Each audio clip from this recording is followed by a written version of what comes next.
Hello, I'm making a video for myself mainly, and this is therapy for me. I don't have a psychologist or psychiatrist to go to, so I use this for myself to cry and talk about these complicated feelings and all of this with my family mainly. I was I was just debating within myself whether I should make a German video for my family and lay all of these things out there on the table for them. And then I thought that none of them are ready to hear this. None of them are capable to receive this. And I think that the majority of humans, the vast majority of humans, are not capable of hearing these kind of things, these kind of causalities and explanations, and how it feels to certain people and where everyone is in the coordinate system, how everyone individually is feeling about these different things, about the hurt reactions of the other person.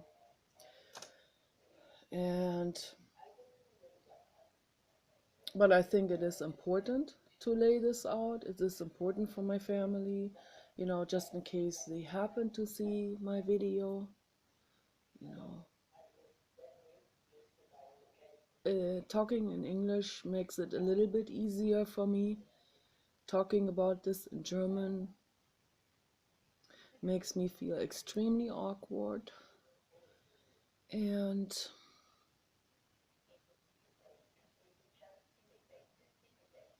I don't even have as much of a vocabulary anymore, or never did. I have more vocabulary now in this language because it is this language that gave me all of this knowledge. So the knowledge is in English, not in German. And it makes it harder for me to explain things in German, but also because of the emotional things that are still attached to it, and the memories, and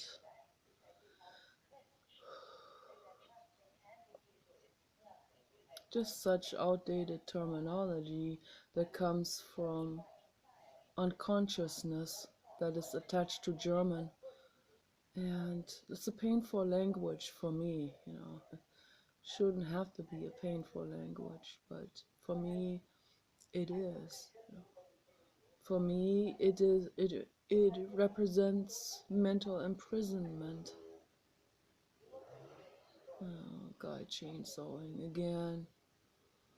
Oh, I thought he was quitting for a while, but whatever, starting up again. I can't worry about this. But anyway, I need to talk about these things. It's very important for me. Just been thinking about my brother. My brother just keeps coming up into my mind. He is treating me, my brother is treating me like a complete asshole. And that's a fact. I'm not making this up, or I'm not dramatizing anything. He is treating me like a complete asshole, like a complete jerk. Cold, dismissive. He ignores me.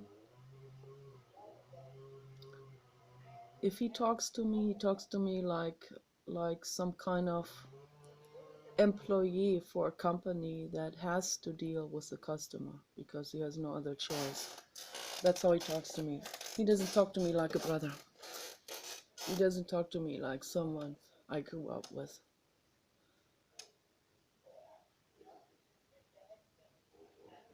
He has seen me grow up with being that sensitive and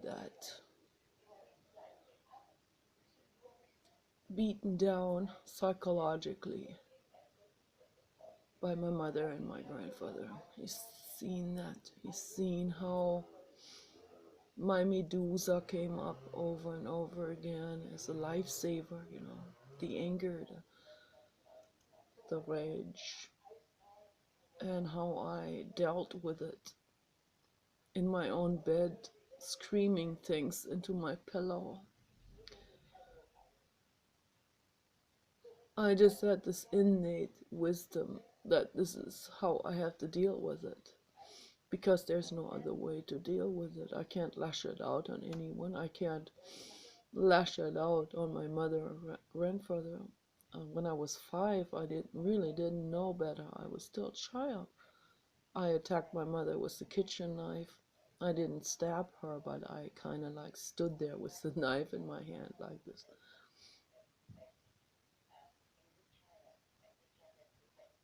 That's when they sent me to therapist.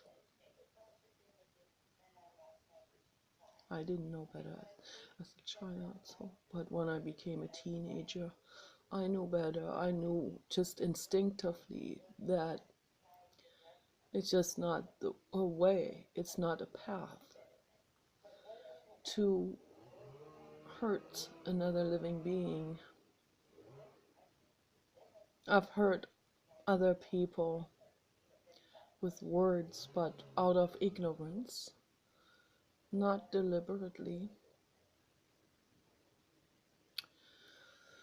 I've never hurt another living being. Why should I let it out on someone else, right? I didn't even let it out on the so-called perpetrators, the ones that have bullied me and shamed me and hurt me emotionally. I wouldn't let it out on them either. I may have screamed at them as a form of reaction, as a form of pain, but not in order to hurt them, more in order to make myself understood, convey how much I'm suffering. I've painted a lot of murder scenes as a child, and I've created shrines with stuffed dolls that I made that I hung over the shrines, and then my mother would stand there and she would be very, very worried about this shrine and the doll. Kind of like, you know, someone who was executed and hung over a shrine. First executed and then worshipped, you know. Oh, that's I woke up with this. That's what I wanted to talk about today. You know, this how people put all these things together. They jumble everything together. They confuse worshiping someone with putting themselves in line, in a natural line. And Teal Swan talked about this as well when she tried to explain to us that there are moments in life where we have to get in line, you know, because obviously we cannot say, oh, I never take orders, I never listen to anyone, I never let someone be my authority.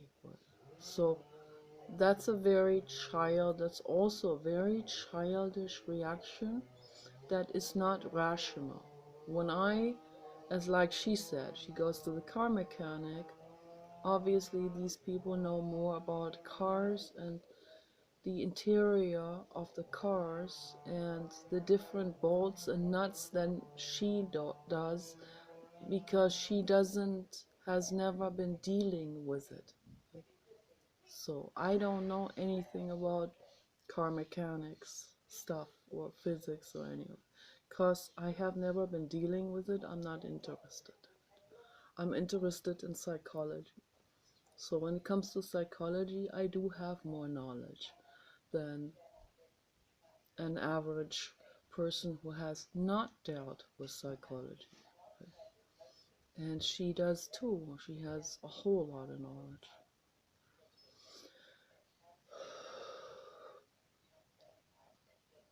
So in that sense, it would be advisable for someone to get online and say, okay, obviously she is more knowledgeable than I am, so, or he is more knowledgeable in this than I am. So getting in line in terms of being mentally mature and saying, yeah, he knows more than I do in this particular field. Let me listen to him, okay? Maybe I can study it. Maybe I can get into it more, and everyone should get into every field a little bit more so that we don't get ripped off, so that we know more what we're doing, and who we're trusting, whom we send our car to, and where we buy a van, and so on, all of these kind of things, right? So get into it more. That doesn't mean you have to go into a dentist office and say, I know more than you do about teeth. So, well, so it's just a logical kind of thing. So getting in line in a rational way, knowing that, okay, they dealt more with this subject than I did, so I better let me listen to them, let me learn something from them, let me get some information, and then I have a choice whether I want to do this or that procedure. And I should learn more about it also on the internet. That's what the internet's for, so that we don't have to be totally helpless in all of these different fields of knowledge. So, but when it comes to a guru putting himself or herself on the top, or a minister or priest or something like this, or any kind of person that puts himself into above anyone just for the fun of it, or for the ego, then we need to pay attention and be critical thinkers, and we need to question these people. Whatever anyone says, we should research about it and find out whether this is true, what they said. So in that sense, don't worship anyone, I thought my parents, when I grew up, they knew it all. They even told me that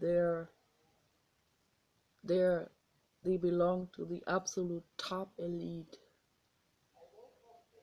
It's an ego mechanism. It's a self-defense mechanism that it goes into a grandiose state out of, it's a reflection, it's a reflex from the feelings of total unempowerment and helplessness.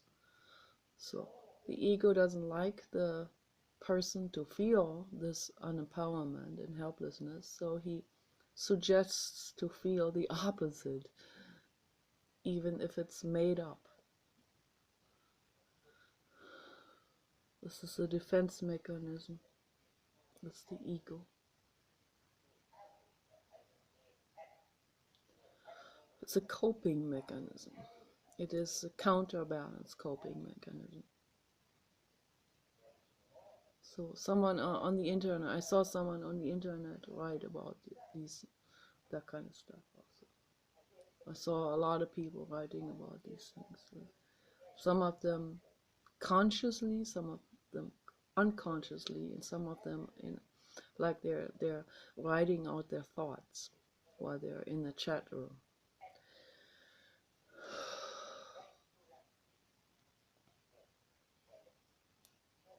So there was one person who was hurt by some people liking each other in the chat room, and he writes, now I need to compensate.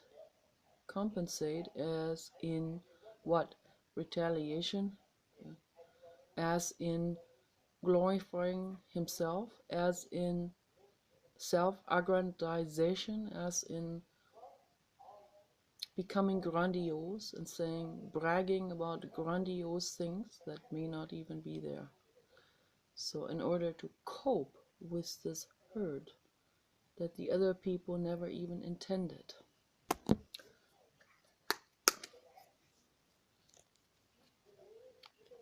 So these are all coping mechanisms. So be defeat. Coping mechanisms.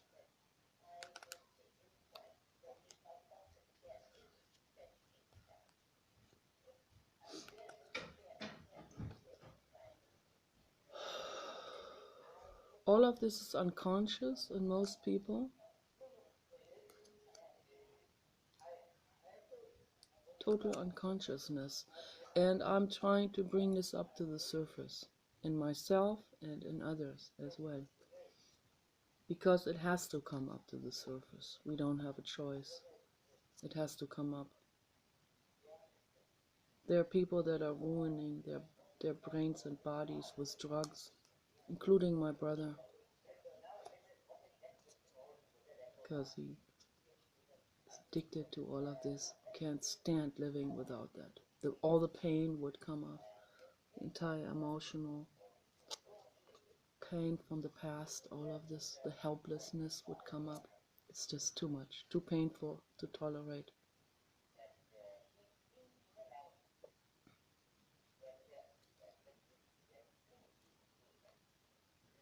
This goes hand in hand with a state of complete denial of psychological things and interactions and mechanisms. When I suggested to them to go to the Vipassana center before they got kind of like, before their relationship started to completely crumble down, I said, you can rescue your relationship, you know. You have to be there for your daughter and the son. My brother has one daughter, and his wife already had a son. They have to be there for those kids. But they didn't listen to me. I said, there's a Vipassana center in Germany, somewhere near Frankfurt, I think. Vipassana center, where they, you know, it's free. S.N. Goenka wanted this to be free forever. This should never be something that people capitalize on. Should always be free therapy. It's fantastic. It has some problems. They do some meditation in the middle of the night. I would not do this, but you know, that's not that much true.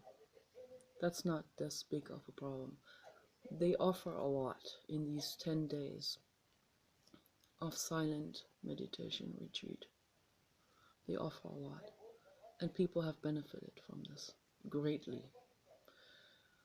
So everything's free. Just you can give a donation if you want to. And my brother and my friend Tina, his wife, they should have gone there. They should have done that. The daughter could have stayed at my parents' house during that time. They should have gone there and done that silent retreat. Okay, it would have brought them back together. It would have brought clarity of mind. It would have helped with the drug addiction. It would have cleared this up. They may have completely understood how dangerous it is, taking drugs of any sort, cocaine in particular, and alcohol. So they would have understood it then. But they didn't listen to me because they didn't want to deal with the pain that comes up. It's too scary.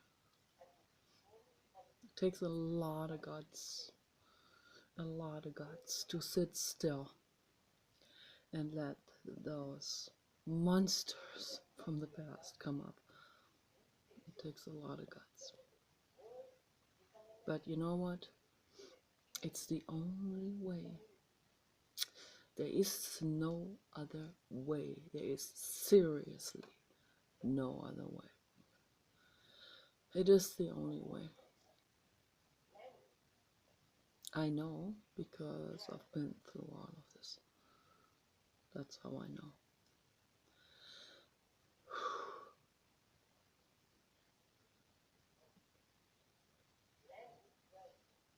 I've been through hell and back 100 times. So I have a bit of an authority, wisdom on all of these things that have to do with therapy and healing.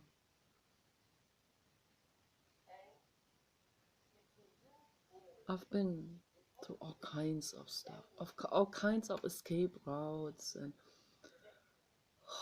all kinds of hippie, punk, heavy metal, crazy, partying, drugs, escape, whoring around everyone, sleeping with everyone, chaos, total chaos.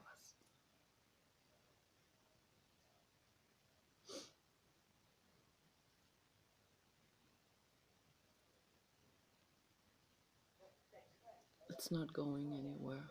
Trust me on that. It doesn't go anywhere.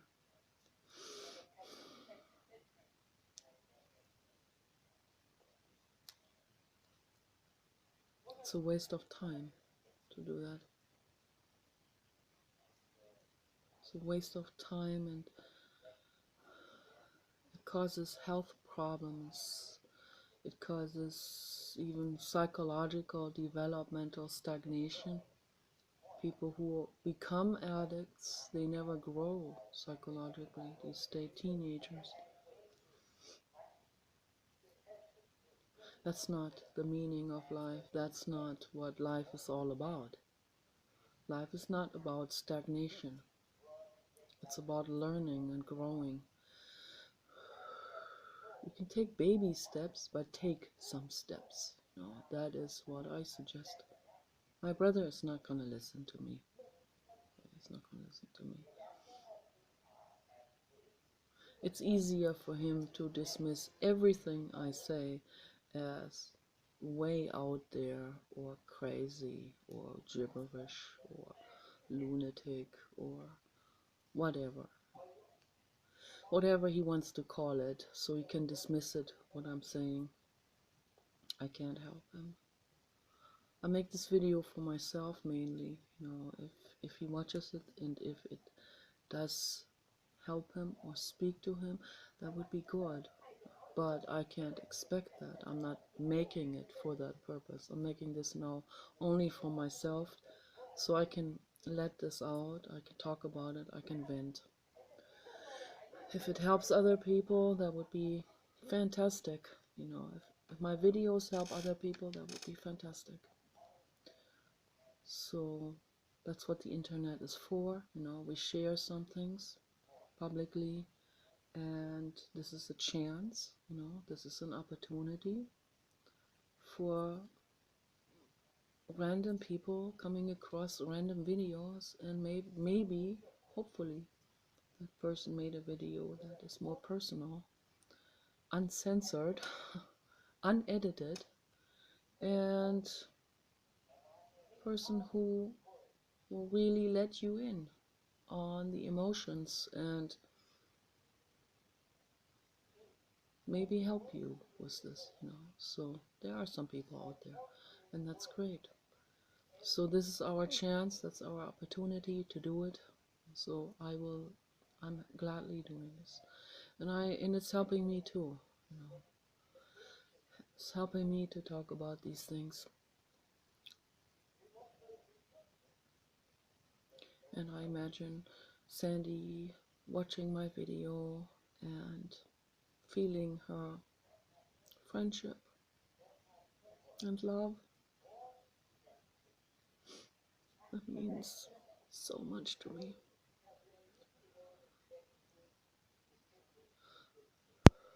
And if a hater watches that, that's not my problem. If a hater watches this and gets pissed, it's not my problem. If a hater finds me super annoying or ugly, that's not my problem. It's his problem if he continues watching the video. So, but my message is for everyone, including the haters. So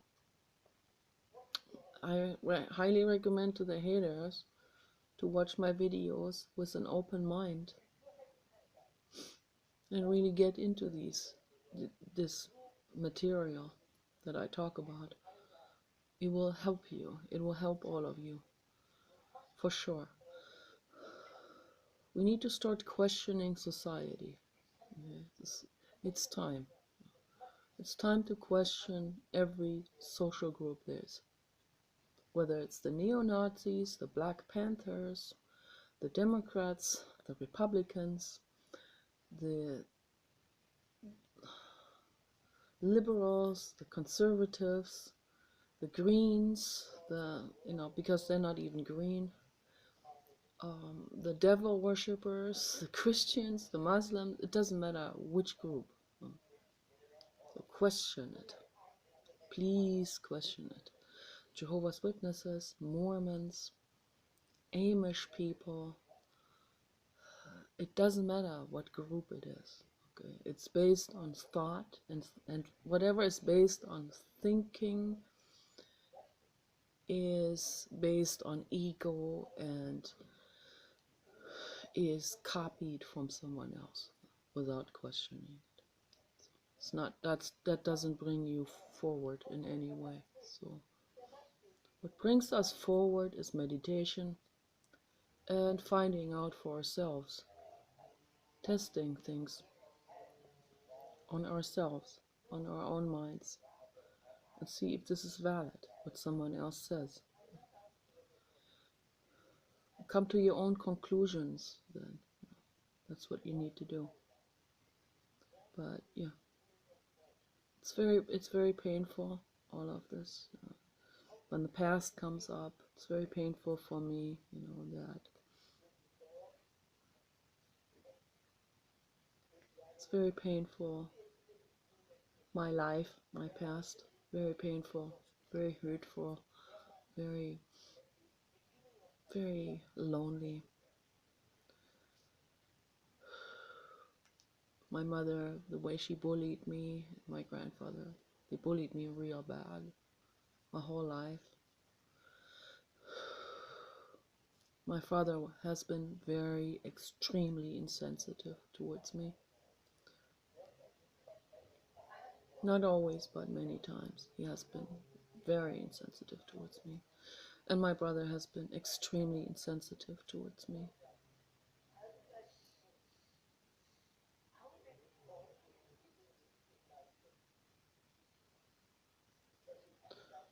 My aunt, Tante Christa, and Frau Schulz, they were sensitive towards me.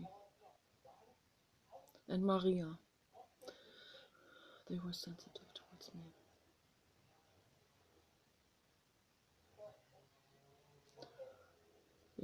They were rational.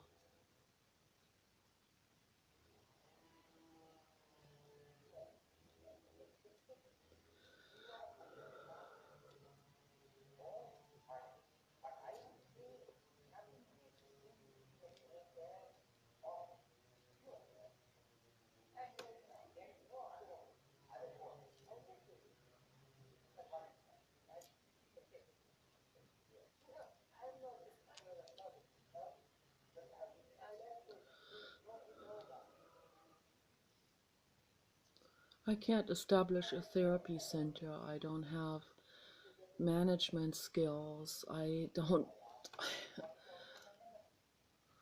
don't have any, I'm not a lawyer.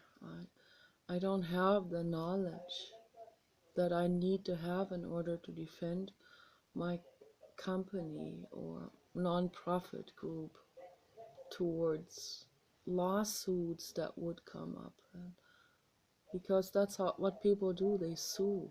You know. You offer something like a therapy or something, you get sued right and left. People come to any kind of public property that you offer to the world, and people will deliberately slip and fall. They will get a lawyer and claim that they have been emotionally hurt, sexually harassed, abused, or whatever, or someone will be murdered, then the family will say this is suicide, all caused by that therapy center. The list goes on and on and on and on and on and on. That's how people are, that's how the human ape is.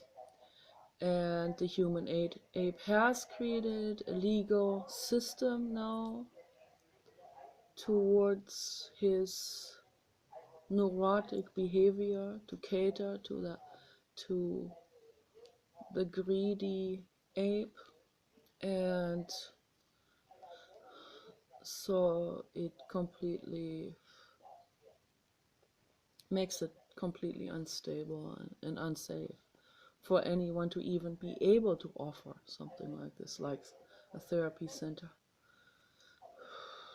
We could probably only do this once we have the robots, the AGI, fully self-thinking, autonomously thinking machines, because they would go, you try to sue us? Nice try though. Okay, no one would be able to do anything. So they have their own, they'll be guarding that property. They would be guarding everything. Things are gonna completely change. The entire banking system is gonna collapse. The Rothschilds, every dynasty has its end at some point, It's gonna come down, it's gonna come plunging down real hard. Oh boy. The oil industry is gonna come plunging down. In Dubai, they already know that. That's why they're investing into solar.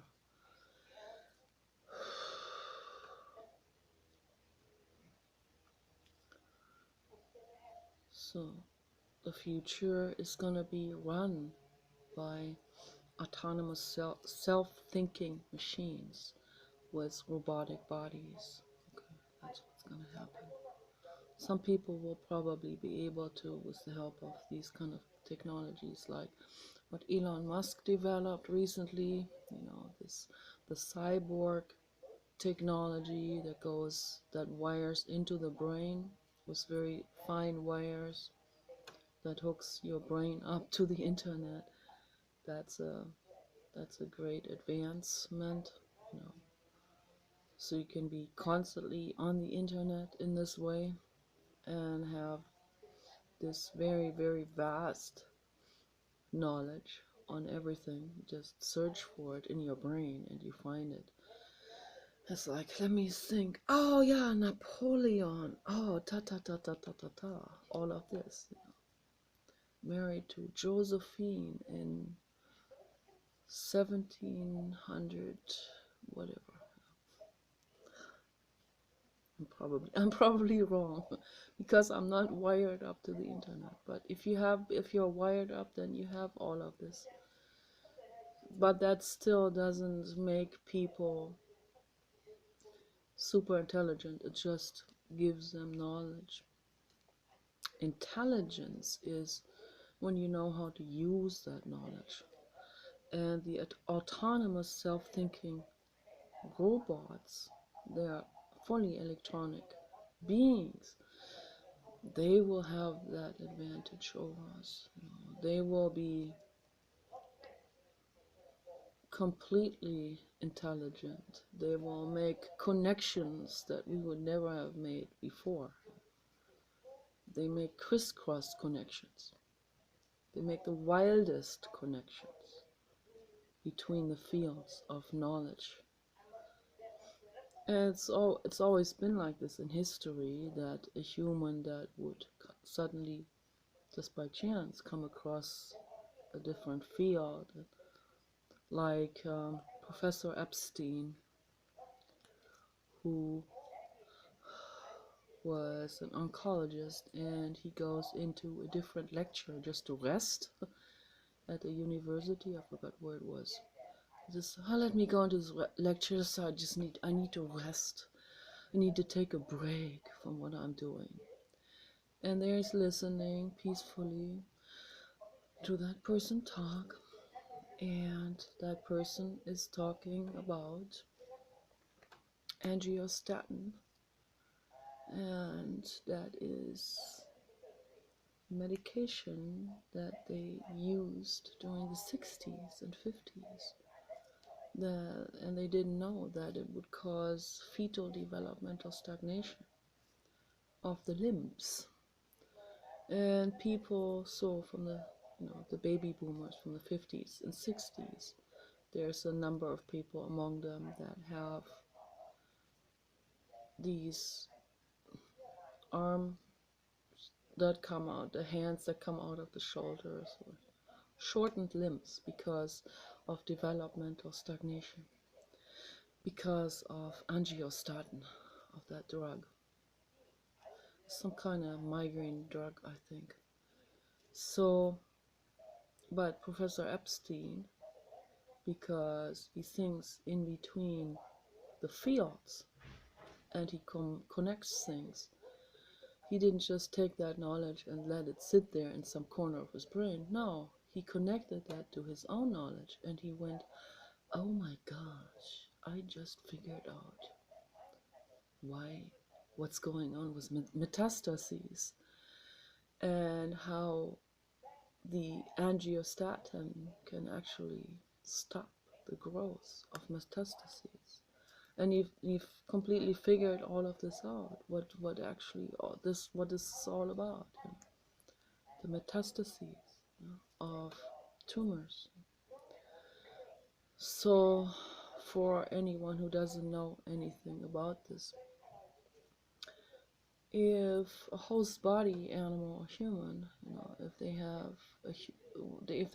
have one tumor, just one tumor, whether it's not an aggressive one or whatever type of tumor, or aggressive one, whatever tumor it is, if you probe into it with the metal, if you take out a biopsy, if you even touch into it, if you poke a needle into it, whether you take a biopsy out or not, it causes the tumor to send out a signal into the body, a chemical.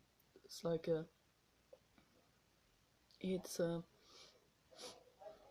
a communication signal, okay, in form of a chemical that stimulates dormant cancer cells that are just single cells somewhere else in the body that may not have been detected by macrophages, which are the natural fighter cells of the immune system.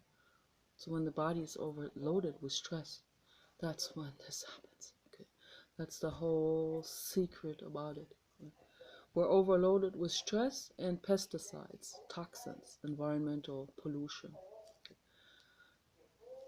That is enormous stress and emotional stress. That is either one or together causes that C word. So it's not this mysterious invader or something. No, it just is. It's part of evolution. And if we don't use pesticides, if we live healthy, if we eat whole food, vegan food,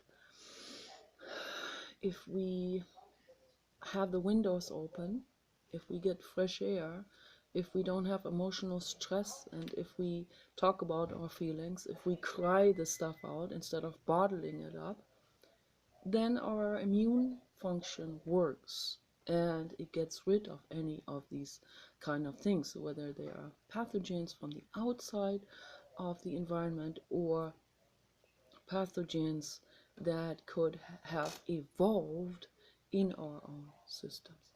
So it always starts with one single pathogenic cell that could be a mutation or something, a cell that of any kind of tissue, it could be whatever, it could be a piece of heart tissue, a heart cell tissue, a heart tissue cell, one single cell that could go out of alignment, that could, through radiation or too much toxicity, could become mutated. Yeah, and then it can grow in that mutated state and proliferate itself. And if the body is functioning well, if the immune system functions well, the macrophages will detect it and say, oh, yeah, I see it. This is a mutation. And the macrophage will go like this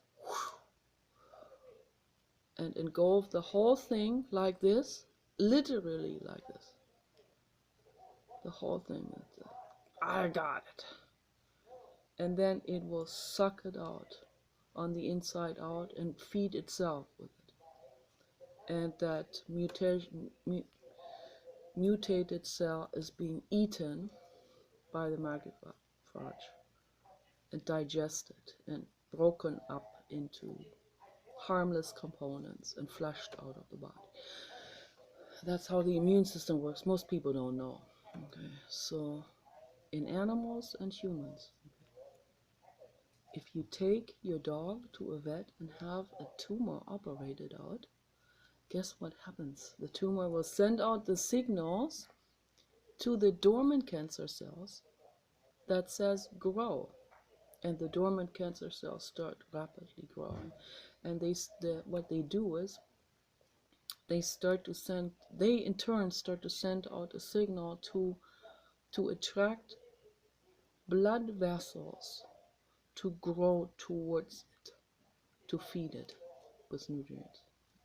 That's what happens. It's a very, very tricky and interesting interaction that's going on with the metastases. And these side tumors that start growing, they're called metastases. Meta means outside of the host tumor. So don't touch a tumor. Don't operate it out. It's a very simple message to the world. The medical industry would not tell you this because then they don't make money. That's all it is about. That's the whole secret why they go berserk. When someone talks about natural healing, they don't want to hear it. They want to tell people that the only way they can deal with something is through surgeries, and so that the surgeons can do this horror to that body and make a lot of money. That's the whole secret behind it. Sorry, but this is the truth. So I've gotten tremendous hate already from physicians already in the past. I was on Johnson & Johnson's, under Johnson & Johnson's video, that corporation. Amazing, amazing, amazing what the kind of managers that these people are allowing into their family's life. Because they're Johnson & Johnson, the father and the son and the mother, they're actually kind of nice people. But what kind of managers they allow, and then they can say, let's play good cop, bad cop. The manager is the bad guy. I have nothing to do with it. Okay. But anyway, the manager kicked me out for no reason, blocked me from that channel because I was telling people to cure themselves naturally. No, the manager didn't want people to cure themselves naturally. No, the manager want people to go under the knife, take toxic medication, ruin their health, because they need the manager wants the money. Okay, so he'll kick the do-gooder out. That's how it works, people. That's how it works. Unfortunately, the truther gets kicked out. You know, whatever the truther is truthing about, whether it's the medical industry, politics, bullshit among people's interactions, cults, religion, groups, collective unempowerment strategies. The truther will see it and will expose it for what it is and say the truth. Okay, that's what the truther does.